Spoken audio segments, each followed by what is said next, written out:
Welcome to Getting Real with Real Estate with Danielle Kempf and Jim Kempf, St. Louis's favorite father-daughter real estate team. Your source of real estate information in the greater St. Louis area. All right, welcome to the podcast today. Thanks for tuning on in. Absolutely. So we're going to talk. We're going to kind of carry on our conversation about rental properties from last week. Yep. Our last podcast, Jim's rental tips. That may have come across a little negative towards rentals, but it was all very realistic, and we just want to inform people of all different sides of it. So today we're going to have a more positive talk on rentals. Yeah, right on. I hope there was some good information. I hope people enjoyed it, but some of the I'll just say some of the situations and the realities that I have seen in the past are make you want to think twice. Yeah, understood. Yes, but today we're going to talk about more of the positives of it. Positive, fun. We want to call it fun? We can call it fun. Yeah, we'll call it fun. We'll talk about the fun or the positive parts of being a landlord and having rental property. But we need to start off with the joke of the day. With the joke of the day. So, Danielle, take it away. All right. So, my landlord says he needs to come and talk to me about how high my heating bills are. Yeah? Why is that? You got a high heating bill? Well, apparently. I told him my door is always open. Oh, apparently so. You must have stock and spire. I was going to say I was raised in a barn. You were probably, you could have been raised in a barn, too. Maybe. Sometimes it was as messy as a barn. We talking about your room or the house? I don't know. Both. Anyway. All right. So you'll get this kicked off. So when I say like positives of being a landlord, what's like one of the first things that comes to your mind? Well, probably the very first, like talking about some of the good tenants that I've had in the past, right? You have had some good ones. You've had a lot of good ones. I've had some really good tenants in the past. One in particular that I can remember. Currently they're still tenants actually. Yeah.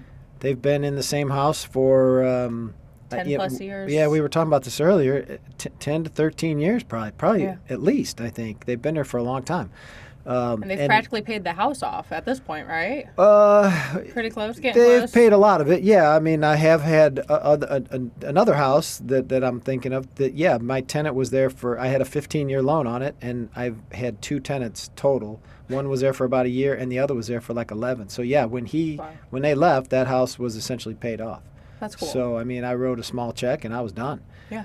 So that's like, one of the huge benefits about being a landlord is just that fact right there, right? So you're at the end of it, you kind of end up with a paid-for house. You got a paid-for house that you can do anything you want with it, right? You can continue to rent it with a better cash flow. You can sell it. You can whatever makes sense for you, right? So that's obviously one of the main benefits, and I think that's why people get into renting in the first place. That's what they're kind of, I think a lot of people's goal is, to get to that position. It also kind of, it's like a side hustle for people. Yeah, it's like you're owning your own business. I mean, you kind of are. You are your own boss, right? Yeah. I mean, it's you may have a 9-to-5er, job or whatever, which is great, and that might be what gets you in there, but it might be the down the road goal of, hey, I don't want to work. Retire and I just want to be a landlord. Just take care of the houses. Hey, I don't want to work for the man anymore. That's what we said. So that's right. That's exactly what we did. So so it can be a nice little side hustle, your own business. There are also some tax benefits that go along towards that. Yeah, I mean there are, and they can be kind of huge. Now I'm going to give you the big caveat here because I am not an accountant and I don't claim to be an accountant and I don't want to be an accountant. But there are some and there are some differences, folks, like between.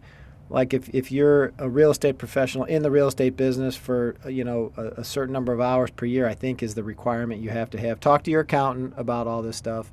But if you're a real estate professional, a lot I think more of the losses that you may incur with your rental properties can be taken off your taxes essentially. So it can offset your other income. So check with your accountant. Make sure of your individual situation because everybody's different.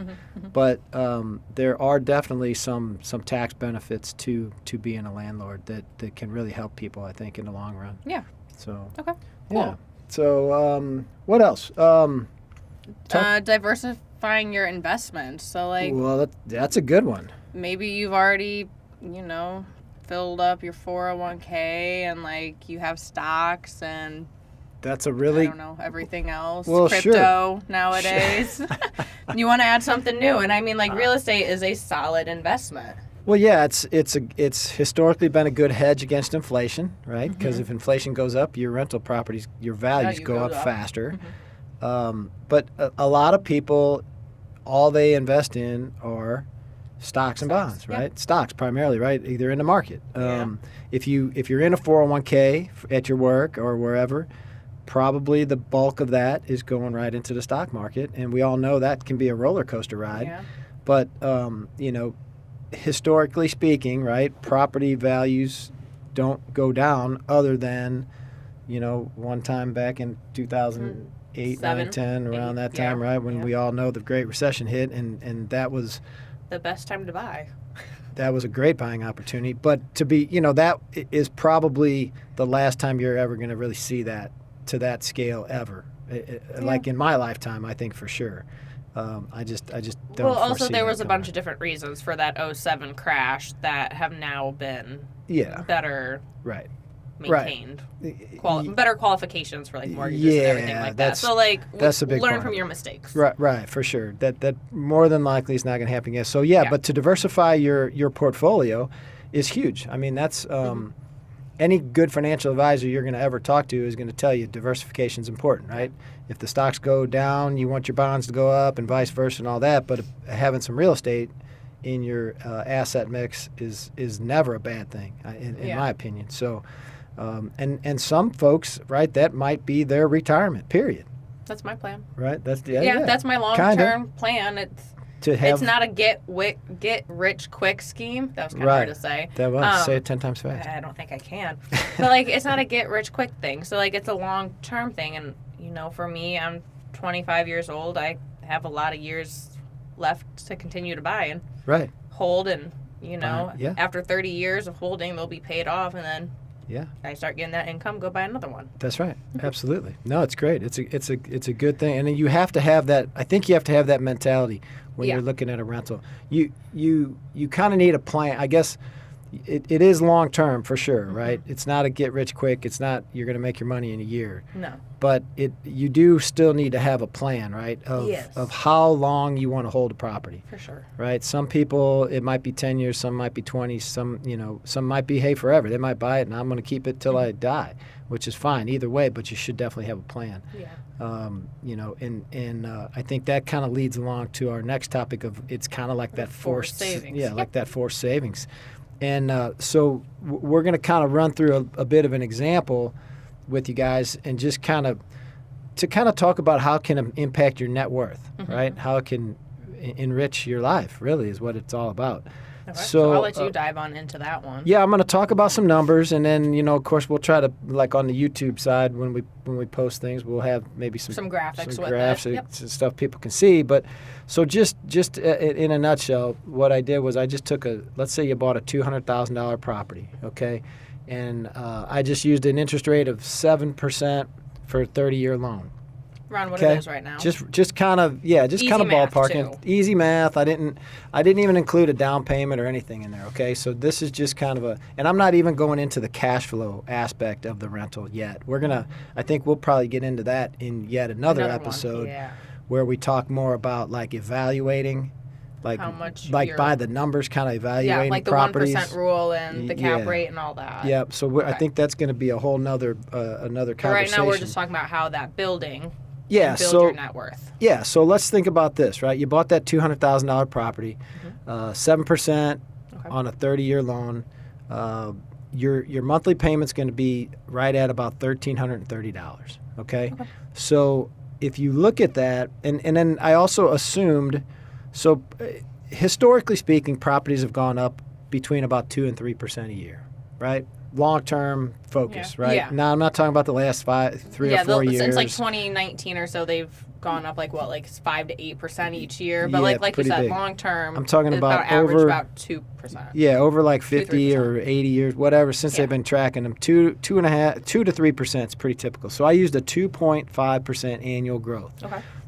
So in other words, your $200,000 investment after 1 year is now worth $205,000, right? Your property naturally went up by 2.5%. Okay, cool. So if you think about this, and if you do that over a 5-year period, okay, your property would be worth $226,281. Okay, so if you pay your mortgage on time, which you're supposed to, right? Everybody does that, right? Yeah. Tenant pays you. That's what you all pay this the bank. signing the paperwork yeah, is. you got to pay. You got to still pay, but your loan balance after 5 years would be just a little over $188,000. Okay, so that equates to about $38,000 in equity that you now have in that property.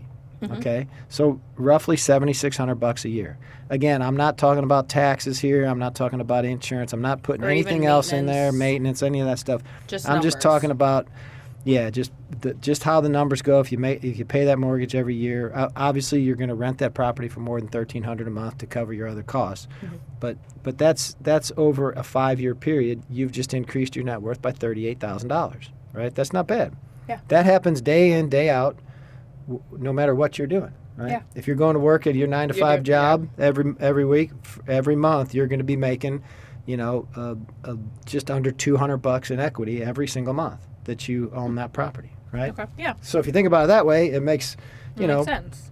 it kind of when I had my rentals. So back in the day, right, as I was every month, I'd have to sit down and write all my checks, Mortgage, right? yeah. And I'm a check guy. Sorry for And the all checkbook. you young guys. I actually write checks, guys and gals, excuse me.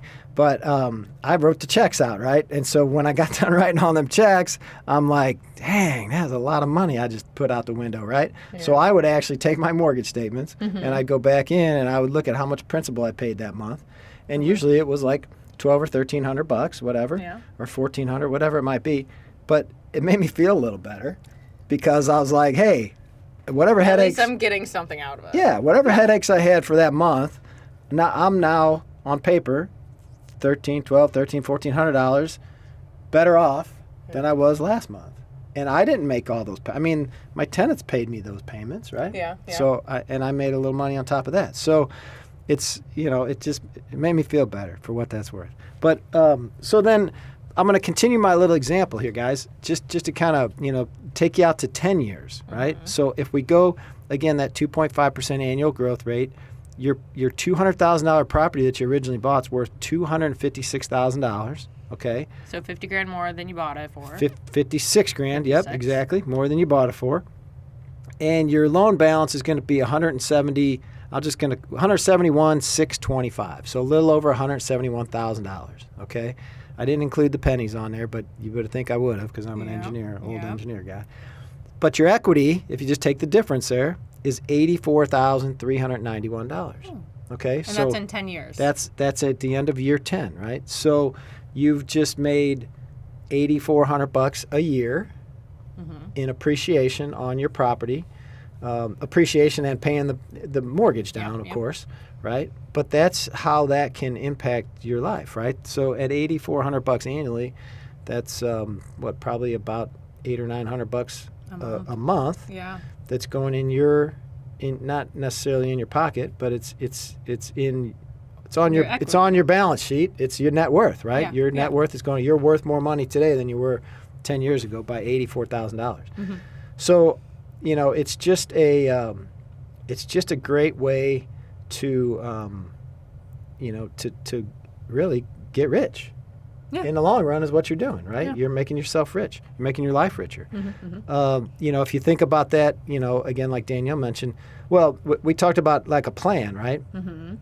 Have a plan on how long you want to keep those properties, Yeah. right? So if your goal is, you buy a rental, you fix it up, you get it all nice and shiny, get a tenant in there, and you keep it for 10 years, then you sell it, right? Okay. And then maybe you roll that profit into another Do a property. 1031 exchange. You can get do a bigger property. Yeah, you can do right. So what Danielle's talking about, that 1031 is a tax deferred. It's a Exchange. like kind exchange, right? Where you don't have to pay the capital gains on those on your sale because the all sale. that proceeds is going directly into the purchase of your next rental correct. property. Rolling it right into a more So expensive like you can property. start with like a one family home, just like a little 1-bedroom house, wait that 10 years, let it appreciate, then you can sell that, maybe get a duplex, keep that, get a 4-family, or maybe keep one and then you're leveraging, that's a great idea. I mean, you're essentially leveraging those properties, the equity that you bought in those properties, leveraging that to buy a more expensive and then a more expensive property. Yeah. If you did that every 10 years, you would take that $200,000 property and make it into like a you could make that into I'm thinking $1 million property, maybe more, right? Yeah. Because you could have $84,000 after year 10 to roll into a new property. True. And so it's just. Again, guys, it's just a way, to diversify your investments. Like we said at the beginning, it's a good, solid way of paying yourself back. Yeah. Call it a side hustle, call it whatever you will, but it's a good long-term perspective there to enrich your life, right? So what else? Anything else about the rentals that we want to talk about? Of rentals. I just think... even going back into like having to make repairs on buildings and stuff like that, anytime you do that, it adds value. Yeah, it adds, if you put a new AC in a building, it adds value to that property. It makes it worth a little bit more money. Is it dollar for dollar? Probably not, but it's just part of the game.